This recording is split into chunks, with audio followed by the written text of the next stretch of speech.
na Amerika ya Kusini, mamia kwa maelfu ya watu wamejitokeza barabarani kulaani kuzuiwa kwa msafara wa Global Sumud Flotilla uliokuwa na lengo la kuvunja mzingiro wa jeshi la Israeli katika ukanda wa Gaza, eneo ambalo Umoja wa Mataifa umeonya kwamba linakabiliwa na njaa kali kufuatia karibu miaka miwili ya vita. Kwa mujibu wa polisi wa Barcelona, takriban waandamanaji 15,000 wamejitokeza katika mji huo wa pili kwa ukubwa nchini Uhispania, wakiimba nyimbo za mshikamano na Wapalestina.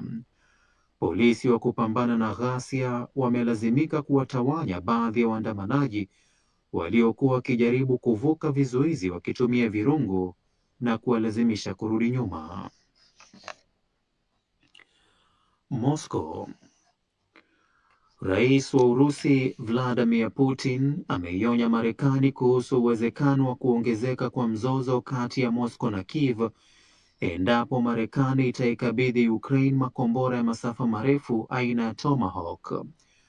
Akizungumza katika kikao cha majadiliano cha Valdai kilichofanyika mjini Sochi siku ya Alhamisi, Putin ameeleza kuwa hatua hiyo ya Marekani haitakuwa tu msaada wa kijeshi, bali itachukuliwa kama ushiriki wa moja kwa moja wa kijeshi wa Marekani katika vita vinavyoendelea. Putin amesisitiza hatari ya hali hiyo, akieleza uwezo wa makombora ya Tomahawk kuidhuru Urusi na kuongeza kwamba hata iwapo Ukraine itapewa makombora hayo, haitabadilisha chochote katika uwanja wa vita. Berlin. Zaidi ya safari 17 za ndege zimefutwa katika uwanja wa ndege wa Munich mjini Ujerumani baada ya droni kuonekana katika anga ya uwanja huo wa ndege. Hali hiyo imeathiri abiria 3,000 huku ndege nyingine 15 zilizotarajiwa kutua katika uwanja huo zikielekezwa katika viwanja vya ndege vya Stuttgart, Nuremberg na Frankfurt. Kwa mujibu wa taarifa ya usimamizi wa uwanja huo wa ndege, tukio hilo limeongeza taharuki ya kiusalama, hasa ikizingatiwa kuwa limetokea siku chache baada ya viwanja vya ndege vya Denmark na Norway kufungwa kwa muda kutokana na matukio kama hayo ya droni kuonekana katika anga ya nchi hizo. Unaendelea kuisikiliza taarifa hii ya habari za ulimwengu inayokujia moja kwa moja kutoka idhaa ya Kiswahili ya DW. Bonn. London. Wanaume wawili kutoka jamii ya Kiyahudi wamefariki dunia huku wengine 3 wakilazwa hospitali wakiwa na majeraha mabaya kufuatia shambulio la gari na kisu lililotokea mjini Manchester, Uingereza. Shambulio hilo limetokea katika siku ya Yom Kippur inayotajwa kuwa siku takatifu zaidi katika kalenda ya Kiyahudi na limezua maswali kuhusu usalama wa jamii za wachache katika nyakati za ibada. Kwa mujibu wa taarifa ya polisi wa Manchester, mshambuliaji aliuawa kwa kupigwa risasi na maafisa wa polisi huku washukiwa wengine 3 wakikamatwa. Rabat. Maandamano mapya ya kushinikiza mageuzi katika sekta za afya na elimu yamefanyika nchini Moroko kwa siku ya 6 mfululizo kufuatia vifo vya watu 3 vilivyotokea wakati wa makabiliano jana usiku. Mjini Rabat, waandamanaji waliobeba bendera za taifa walikusanyika barabarani na kushinikiza kuimarishwa kwa sekta ya afya badala ya kupewa kipaumbele kwa ujenzi wa viwanja vya michezo. Kwa mujibu wa mwandishi wa habari wa shirika la AFP, maandamano yalifanyika kwa amani bila vurugu. Na huo ndio mwisho wa taarifa hii ya habari za ulimwengu kutoka DW. Asante sana Babu Abdalla kwa taarifa hiyo. Basi wakati huu basi nazidi kusonga mbele kwenye uchambuzi. Basi moja kwa moja naungana naye nahodha ambaye ni Saumu Mwasimba kwa mengi zaidi. Ya Gaza. Wanawake katika ukanda wa Gaza wasema walitumiwa kingono kwa ajili ya kupewa chakula. Na jeshi la polisi la Uganda la kanusha kuhusika na kadhia ya kutekwa wanaharakati wawili wa kisiasa raia wa Kenya waliohudhuria mikutano ya kampeni za mgombea upinzani Robert Chagulanyi. Unayoniuliza sijui, hatujafanya hiyo operation. Hiyo sio kazi yetu bwana. Kwa hiyo unavyoniuliza mimi sivijui. Karibu kwenye dunia yetu leo asubuhi. Mimi ni Saumu Mwasimba.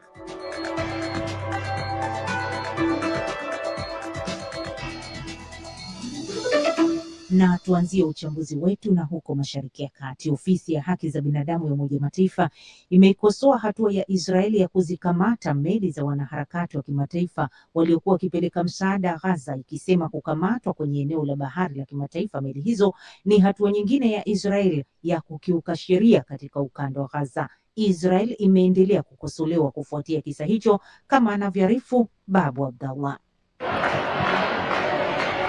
Waandamanaji katika maeneo mbalimbali duniani wamelaani hatua ya Israel kuzuia msafara wa meli uliokuwa umebeba misaada ya kibinadamu kuipeleka Gaza, wakitoa wito kwa serikali ya Tel Aviv kuwekewa vikwazo.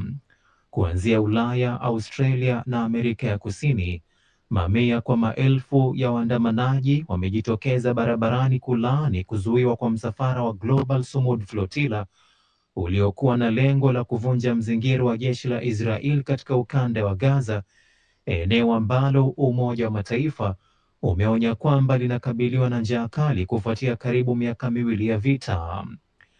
Msafara huo uling'oa nanga kutoka Barcelona, Uhispania mwezi uliopita, ukiwa na meli takriban 40 zilizobeba zaidi ya watu 400, wakiwemo wanasiasa na wanaharakati mashuhuri akiwemo Greta Thunberg. Licha ya juhudi zao, meli hizo zilikamatwa na kuzuiwa na jeshi la majini la Israel hata kabla ya kufika Gaza. Kwa mujibu wa polisi wa Barcelona, takriban waandamanaji 15,000 walijitokeza katika mji huo wa pili kwa ukubwa nchini Uhispania, wakiimba nyimbo za mshikamano na Wapalestina kama vile Gaza hamuko peke yenu, uhuru kwa Palestina na isusie Israel.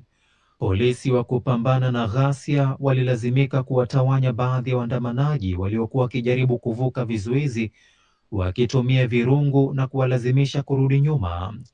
Miongoni mwa meli zilizozuiwa ilikuwa ile iliyombeba aliyekuwa meya wa Barcelona Ada Colau, pamoja na wanaharakati wengine akiwemo Mandla Mandela, mjukuu wa mzee Nelson Mandela. Nchini Ireland, mamia ya waandamanaji walikusanyika mbele ya bunge mjini Dublin, ambapo uungwaji mkono kwa harakati wa Palestina ulinganishwa na mapambano ya kihistoria ya Ireland dhidi ya ukoloni wa Uingereza. Na nchini Ufaransa, zaidi ya waandamanaji 1,000 wamejitokeza katika uwanja maarufu wa Place de la Republique mjini Paris. Maandamano kama hayo pia yamefanyika katika mji wa bandari wa Marseille, kusini mwa Ufaransa, ambapo takriban waandamanaji 100 walikamatwa baada ya kujaribu kuzuia ofisi za kampuni ya silaha ya Eurolinks inayotuhumiwa kwa kuuza silaha kwa Israel. Maandamano zaidi pia yameripotiwa katika mji wa Berlin nchini Ujerumani, The Hague Uholanzi, Tunis, Brasilia na Buenos Aires mji mkuu wa Argentina. Alikuwa ni Babu Abdallah. Na wakati janga la kiutu likizidi kuongezeka katika ukanda wa Gaza, wanawake wanasema walitumiwa kingono na wanaume ndani ya eneo hilo kwa ahadi ya kupewa chakula, fedha, maji na mahitaji mengine au kazi. Baadhi ya wanaume wanaowafanyia unyanyasaji huo ni kutoka katika mashirika ya misaada. Angela Mdungu na ripoti kamili. Mashirika ya misaada na wataalamu wanasema unyonyaji wa kingono huibuka wakati wa vita na mizozo, hasa pale watu wanapokosa makazi na kutegemea misaada. Wanawake 6 walioelezea mikasa yao katika ukanda wa Gaza walitoa sharti la kutokutajwa majina kwa sababu unyanyasaji wa kingono ni moja ya mada zinazochukuliwa kama mwiko kuzungumziwa kwenye jamii yao. Kando ya ukanda wa Gaza, ripoti za udhalilishaji na unyanyasaji wa kiutu zimejitokeza pia katika mizozo ya Sudan Kusini, Burkina Faso, Jamhuri ya Kidemokrasia ya Kongo na Haiti. Mashirika 6 ya kutetea haki za binadamu na ya misaada yakiwemo kituo kinachoshughulikia masuala ya wanawake cha Palestina na mtandao wa kuwalinda wanawake dhidi ya unyonyaji wa kingono kwenye ukanda huo yamekiri kuwa yana taarifa za unyanyasaji wa kingono unaohusishwa na misaada. Mashirika hayo yanasema wakati zaidi ya 90% ya wakazi wa Gaza wamelazimika kuyahama makazi yao kutokana na mashambulizi ya Israel, mmoja wa wanawake waliokumbwa na unyanyasaji wa kingono mwenye miaka 38 anasema aliambiwa na rafiki yake kuhusu mwanamume anayeweza kumsaidia kupata chakula na msaada au hata kazi. Anasema alipokwenda, mtu huyo alimwahidi kumpa kazi katika shirika la misaada. Siku moja, akiamini anakwenda kutia saini mkataba, aliendesha gari lake hadi kwenye ofisi alikoelekezwa, lakini jengo alikofika kulikuwa na makazi binafsi. Mwanamume aliyemkuta alianza kumshawishi na kumlaghai, hivyo alikutana naye kimwili kwa kuwa anasema aliogopa. Mwanamume huyo alimpa takribani dola 30 na wiki 2 baadaye alipewa boksi moja la dawa na jingine la chakula, lakini hakupewa kazi kama alivyoahidiwa. Mwanamama mwingine ameeleza kuwa alianza kupigiwa simu na mwanamume mmoja baada ya mwaka mmoja wa vita. Mwanamume huyo alitaka taarifa binafsi kama vile ikiwa mwanamke huyo ana mwenza au idadi ya watoto na hata rangi ya nguo za ndani alizovaa. Anasema alikutana na mtu huyo alipokuwa kwenye foleni ya kupokea misaada akiwa amevalia sare za shirika la Umoja wa Mataifa la kuwahudumia wakimbizi wa Kipalestina UNRWA. Muda mfupi baada ya kupata namba yake, mwanamume huyo alianza kumuuliza maswali yanayohusiana na ngono na kumtaka aende kwake kwa ajili ya kitendo hicho. Hata hivyo, mwanamama huyo anaeleza kuwa alimkataa na kumripoti katika ofisi za UNRWA Gaza, lakini alitakiwa kupeleka ushahidi wa sauti kama uthibitisho. Mkurugenzi wa mawasiliano wa shirika hilo Juliet Toma, kupitia barua pepe, anasema shirika hilo halivumilii vitendo vyovyote vya unyonyaji wa kingono na halihitaji ushahidi kuhusu ripoti inazopokea za aina hiyo. Na ripoti hiyo ya Angela Mdungu inatuondoa Mashariki ya Kati na kutupa nafasi ya kumulikia barani Afrika, huko nchini Uganda. Hadi sasa mamlaka za Uganda zimesita kutoa taarifa kuhusu kukamatwa kwa wanaharakati wawili wa kisiasa raia wa Kenya waliohudhuria mikutano ya kampeni za urais za mgombea wa upinzani Robert Chagulanyi maarufu Bobi Wine. Msemaji wa polisi amesema kwamba jeshi hilo halina taarifa za kukamatwa kwa watu hao, huku msemaji wa jeshi akisema hawezi kuzungumzia jambo hilo kwani waliofanya tukio hilo walikuwa hawakuvaa sare za jeshi.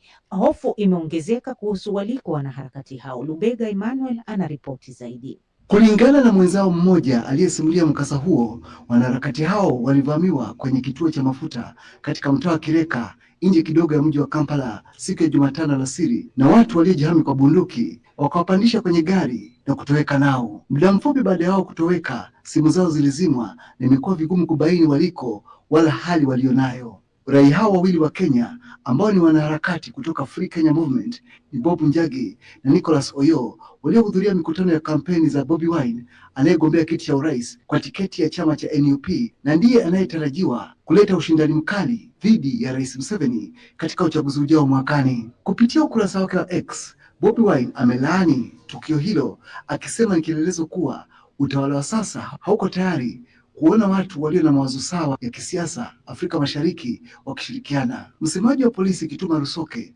amekanusha tuhuma kwamba wanaharakati hao walikamatwa na polisi na kuelezea kuwa hana taarifa zozote kuhusu kisa hicho. Kwa upande wake, msemaji wa majeshi Brigadier Jenerali Felix Kullaigye amesema hawezi kutoa tamko kuhusu kisa hicho, kwani madai yanayotolewa ni kwamba waliowakamata wanaharakati hao wa kisiasa hawakuwa wamevalia sare. Akiongea muda mfupi na DW kwa njia ya simu kabla ya kurusha taarifa hii, Jenerali Kullaigye amesema, unayoniuliza sijui, hatujafanya hiyo operation.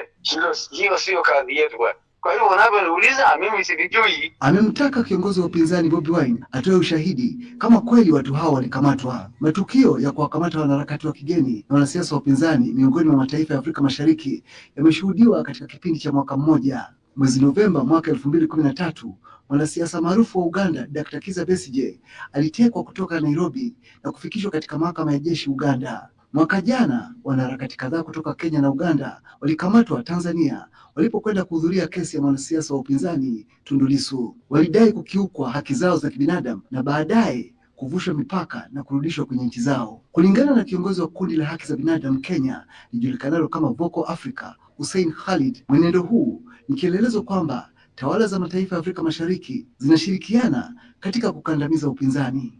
Lwege Emmanuel, DW Kampala.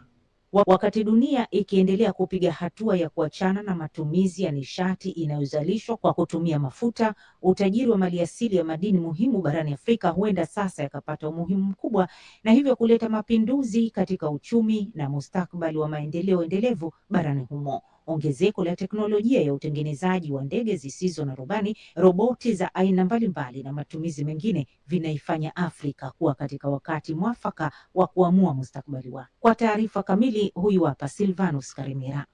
Kuendelea kuwepo kwa mahitaji makubwa ya matumizi ya magari yanayotumia umeme, mashine zinazoendesha mitambo viwandani, pikipiki na aina nyingine za vifaa vinavyoendeshwa kwa matumizi ya betri na umeme vimesababisha mahitaji ya madini muhimu au critical minerals kupanda hadi tani milioni 12 mwaka jana 2024, na inakadiriwa kuwa hali ikiendelea kuwa hivi, ongezeko hilo linaweza kufikia kiwango cha tani milioni 22 za madini muhimu ifikapo mwaka 2035. Wataalamu kutoka shirika la kimataifa la nishati wanasema bila upatikanaji wa madini haya, sekta za nishati bora na salama, sekta ya ulinzi na usalama pamoja na viwanda vya kimkakati vitakabiliwa na changamoto ya uhaba wa malighafi na hivyo kuathiri maisha ya wananchi na maendeleo ya mataifa kwa ujumla. Kwa kawaida madini yamekuwa ni bidhaa adimu, lakini mahitaji ya baadhi ya madini yamekuwa makubwa ikilinganishwa na mengine. Uwepo wa madini muhimu katika maeneo mbalimbali barani Afrika kunayafanya baadhi ya maeneo kutegemea wengine kwa usambazaji. Kwa mfano, Umoja wa Ulaya umebaini aina 34 za malighafi kuwa muhimu kwa uchumi wake, na nyingi ya hizo hupatikana tu nje ya mipaka ya umoja huo. Kulingana na tathmini ya DW,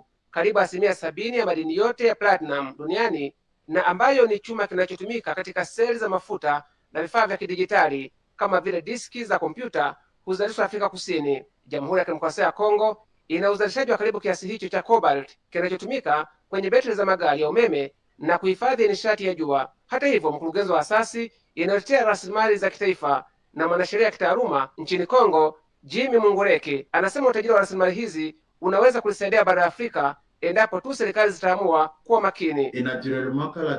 Kwa hakika, yanapoongezeka mahitaji na nchi za Kiafrika kuwa wasambazaji wa madini haya, tunategemea kwa mantiki kwamba madini haya yatasaidia maendeleo ya nchi hizi za Kiafrika. Huu ni upande wa athari chanya za madini haya kwenye uchumi wa ndani.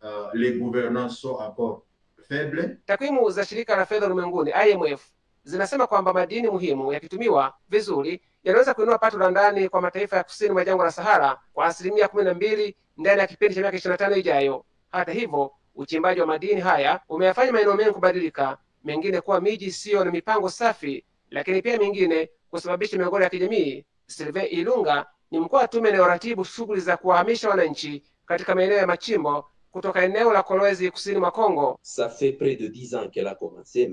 Uhamishaji wa watu umeanza zaidi ya miaka 10 iliyopita na unaendelea kwa mwendo wa polepole. Tunahamia kwa vitongoji kimoja kimoja bila kufanya utafiti wa awali, jambo linalosababisha michakato kuchelewa. Kimsingi, mchakato unakwenda taratibu na kisheria haiwezekani uchimbaji ufanyike katika maeneo ya makazi.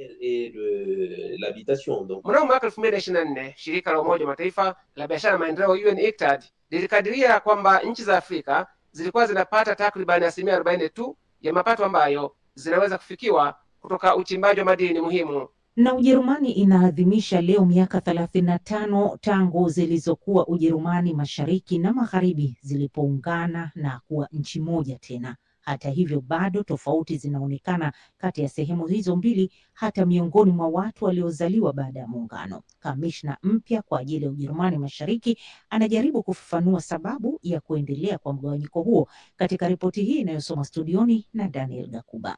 Elisabeth Kaiser alizaliwa mwaka 1987 katika mji wa Jera katika jimbo la Thuringia, wakati huo ikiwa Ujerumani Mashariki. Miaka miwili baadaye ukuta wa Berlin ulianguka na tarehe 3 Oktoba mwaka 1990 iliyokuwa Jamhuri ya Kidemokrasia ya Ujerumani ikatupwa katika kapu la historia. Sikuwa na ufahamu kuweza kushuhudia kipindi cha muungano, ila simulizi za wazazi na mababu ndizo zimejenga mtazamo wangu, anasimulia Elisabeth Kaiser katika ripoti ya mwaka iliyowasilishwa mjini Berlin siku ya muungano, ikiakisi maoni ya vijana kutoka mashariki na magharibi mwa Ujerumani. Hiyo ni ripoti ya kwanza kwa mwanasiasa huyo wa chama cha SPD mwenye umri wa miaka 38 ambaye aliteuliwa kuwa kamishna wa Ujerumani Mashariki mwezi Mei mwaka huu baada ya serikali mpya kuingia madarakani. Katika ripoti yake ya hivi karibuni, kamishna huyo msomi wa sayansi ya siasa anajikita juu ya uzoefu wa vijana wa Ujerumani miaka 35 baada ya muungano. Kichwa cha habari cha ripoti hiyo kiko katika muundo wa swali ambalo tayari linadokeza mgawanyiko kwa misingi ya mashariki na magharibi. Je, vijana wanakulia katika mazingira sawa? Jibu rasmi kwa swali hilo ni ndio, kwa sababu hivi sasa kuna nchi moja ya Ujerumani. Sisi watoto wa miaka ya mwisho ya 1980 hadi miaka 1990 ni kizazi cha kwanza kilichojumuika katika Ujerumani iliyoungana, anasema Elisabeth Kaiser katika utangulizi wa ripoti yake ya mwaka. Hata hivyo, kwa wale wanaozaliwa upande wa mashariki, kwao sio tu swala la kijiografia, ni swala pia linaloshawishi namna mtu anavyojitambua, anasisitiza. Akinukuu kile kijulikanacho kama ripoti ya uwiano, Elisabeth Kaiser anasema katika miji midogo na vijiji, usafiri wa umma na vituo vya afya sio tena huduma yenye uhakika. Juu ya hayo, kipato cha wengi kiko chini ya wastani na wengi wao wanajikuta wakitegemea msaada wa serikali. Hali ya uchumi ni bora upande wa magharibi ikilinganishwa na mashariki, anasema Elisabeth Kaiser katika ripoti yake hiyo. Eneo jingine ambalo Ujerumani Mashariki inajikuta nyuma ni umri wa watu, ambapo sehemu ya wakazi vijana ni ndogo kuliko kiwango cha kitaifa. Ni hali inayowaathiri vijana wa mashariki hadi ukubwani, kwa sababu hawawezi kutegemea msaada kutoka kwa wazazi wao kama wale wa upande wa magharibi. Wakati wa kuwasilisha ripoti yake ya mwaka, Kaiser alisisitiza kipengele hiki.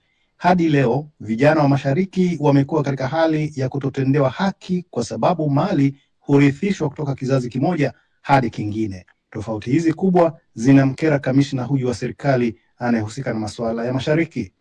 Ni kwa mantiki hiyo anapotoa hoja kuwa mjadala kuhusu mabadiliko ya kodi na urithi sio jambo baya.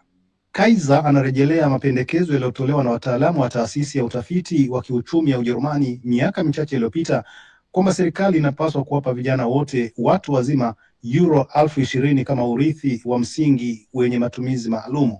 Shirika la urithi kwa kila mtu linaona wazo hilo kuwa lenye tija na linalowezekana kifedha. Shirika hilo linasema kwenye tovuti yake kuwa mpango huo unaweza kufadhiliwa kwa kodi ndogo inayotozwa kwenye urithi mkubwa. Na msikilizaji, kwa ripoti hiyo ya muungano wa Ujerumani, ndio tunakamilisha uchambuzi wa ripoti zetu muhimu asubuhi hii ya leo.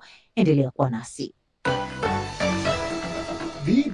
Asante sana Asam Mwasimba kwa kutuelekeza vizuri. Sasa hivi msikilizaji, tunakuomba simama kitoi kufikia malengo yetu ya uratibu kwenye hatua ya kununua transmitter yenye uwezo wa kurusha matangazo yetu mbali na kwa njia nzuri atakaotanua wigo letu na kuwafikia mamilioni ya watu kwa njia ya FM.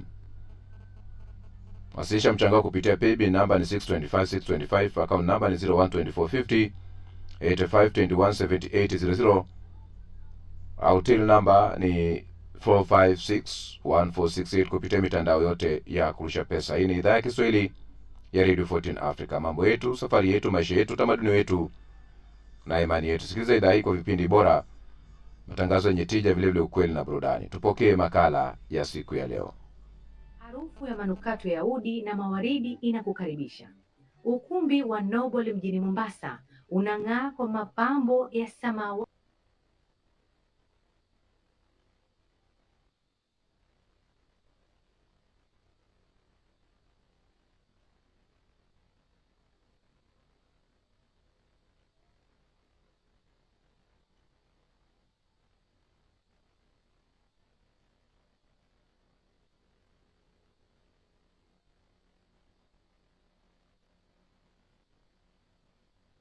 na dhahabu. Tanzania wao ndo wenye mashughuli kama haya. So unapata mwenye harusi anajitayarisha kwa miezi kadhaa, mwingine miaka, pilika zinakuwa nyingi. Kwa hivyo baada ya harusi anahitaji pia pumzike au pe mwili pole. Sasa ni mtu pale anajitolea, anampa yule mwenye harusi hidaya ya panadoli, na anaisimamia panadoli, anasimamia kuanzia shughuli, chakula, ngoma na kila kitu. Viti vimepangwa kwa duara kuzunguka meza zilizojaa mapochopocho, sambusa, viazi karai, vitafunio vya aina mbalimbali na keki zenye ujumbe wa pole kwa machovu. Vinywaji baridi vimepangwa kwa ustadi, lakini cha kuvutia zaidi, pakiti za panadoli zikiwa mezani, si kwa ajili ya kutumika tu, bali kama mapambo ya pekee na ubeba ujumbe wa kupunguza uchovu wa maandalizi ya ndoa. Mama harusi anasimama akinogeshwa na nyimbo.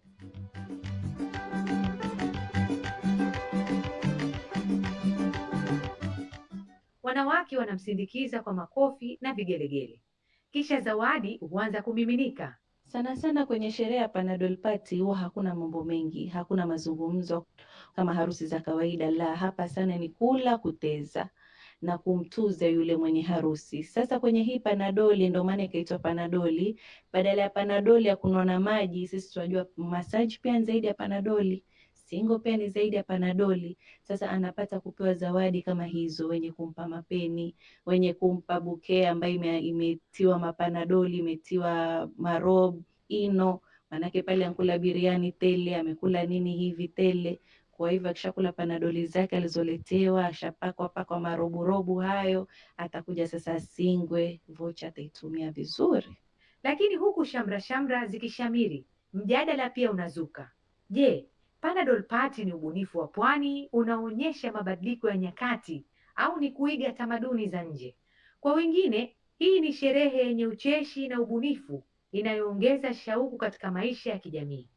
Lakini kwa wadau wa kitamaduni kama Moza Matano, Panadol Party ni kengele ya tahadhari.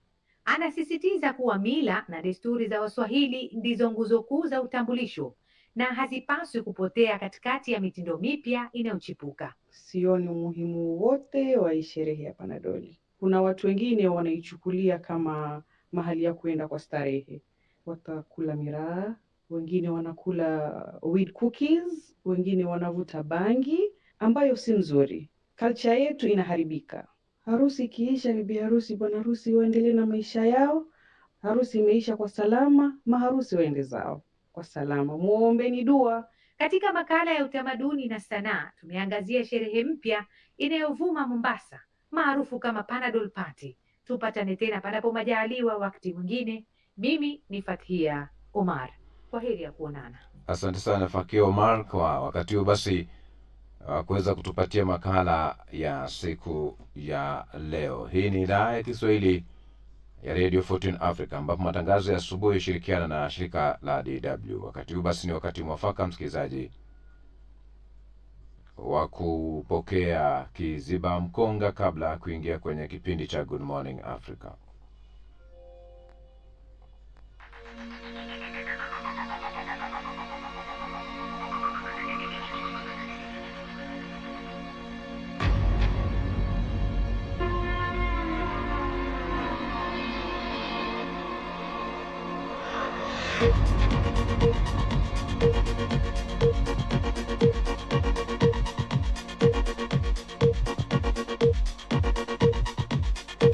Mungu hutusaidia kwa kutumia watu. Ishi vema na watu.